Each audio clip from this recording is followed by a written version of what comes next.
Welcome to the Daily Reminder Network. Never ever underestimate the power of Allah. You know, there was a sheikh who mentioned this in Saudi Arabia, and there was a doctor that visited him from Pakistan and told him a story that happened to him. So he says, what happened to me? He says, the doctor who's speaking is a top neurologist, one of the top doctors in Pakistan, or, you know, a very, very good doctor, very hard to meet. It's said that perhaps you would have to wait months on end before you can get an appointment to see him. So what happened is, he says, I was flying from one city to another, a very busy man, flying quite often within the country and perhaps even outside. And he says, suddenly the clouds built up. Huge clouds, and the lightning started striking, and it started pouring, and there was lots of turbulence, and one of the engines was struck and it was damaged. So we had to land. And so what happened is, the landing was at a nearby little airport or a little strip and so on. And when they landed there, it was a remote area. How are you going to repair this aircraft? A few people who were on it, it was a small plane, they were, quite surprised because they landed it in such a remote place. No one's there to repair it. They would have to wait, definitely. So the doctor asks the captain or the pilot that, you know what, how long are you going to be? He says, no, we're going to be quite long. Well, I need to get to that area. Look, he says, it's just a 3-hour drive by vehicle. So why don't you just go by road? And you know, you can go there and get there. He says, okay, good idea, because this is going to take long. So he decides to go on one of the trishaws, you know, in Pakistan, one of the areas, wherever it was, and he jumped in. And as they started progressing, the clouds built again, and the lightning was striking, and the rain started pouring, and it was pouring so much that their vehicle could not move much more because of the mud and because of everything else.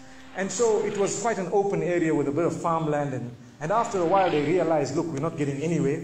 There's a little house here. Why don't we just go there? We can read our salah. Perhaps we can, see, have a bit of a meal or whatever else.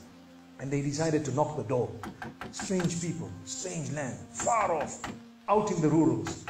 And so he knocks the door, and he's got his little bag and everything, and he walks in. An old lady happened to answer the door after a while, and they spoke to her saying, look, this is what has happened, and we're going from so-and-so to so-and-so, and we just want a place, we want to read salah and so on. And she said, no problem, you can come in. She had a little musalla, a little sajjada, and she had a little baby on the side, or not a baby, but a child.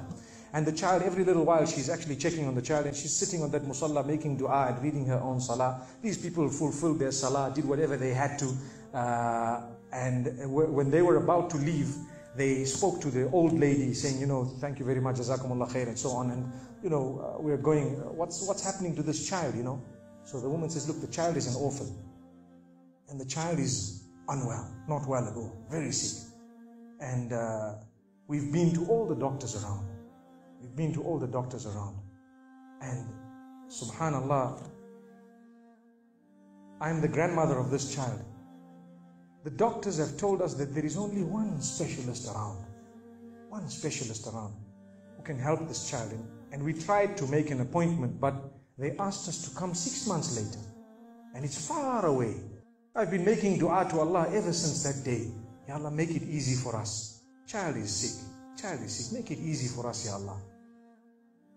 So the man says, what's the name of that specialist? So the granny says, it's Dr. Ishan. Immediately this doctor burst into tears. Straight away, he burst into tears. Why are you crying? Your dua has just been accepted. For your dua, the thunder came, the lightning came, the engine struck, we came down, we came on the road, the rain came again and stopped us and so on. And do you know what? The rain only stopped after the question was asked. Now it happened. And now the woman starts crying. SubhanAllah. And the doctor himself is telling the story, saying, that was me. It happened to me, he says. And he says, I learned that Allah's armies are beyond limits. Allah uses whatever He wants to get what He wants done. So, where in the wildest of the dreams of this person would they have felt or believed that the top man, whom it is semi-impossible to see without big appointments, would actually be driven all the way to the door, knock the door, come in here, read some salah, and they would have to serve the child here. Amazing. Wallahi, it brings tears to the eyes. But the reason I share it with you, every one of us has needs for Allah subhanahu wa ta'ala. Just keep calling. Just have yaqeen.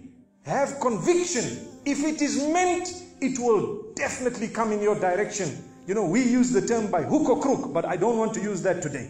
I want to tell you, by the mercy and power of Allah subhanahu wa ta'ala, it will happen, it will come to pass. May Allah subhanahu wa ta'ala bless us. May He open our doors. May He grant us all shifa. And may He make us firm believers that for Him, nothing is impossible.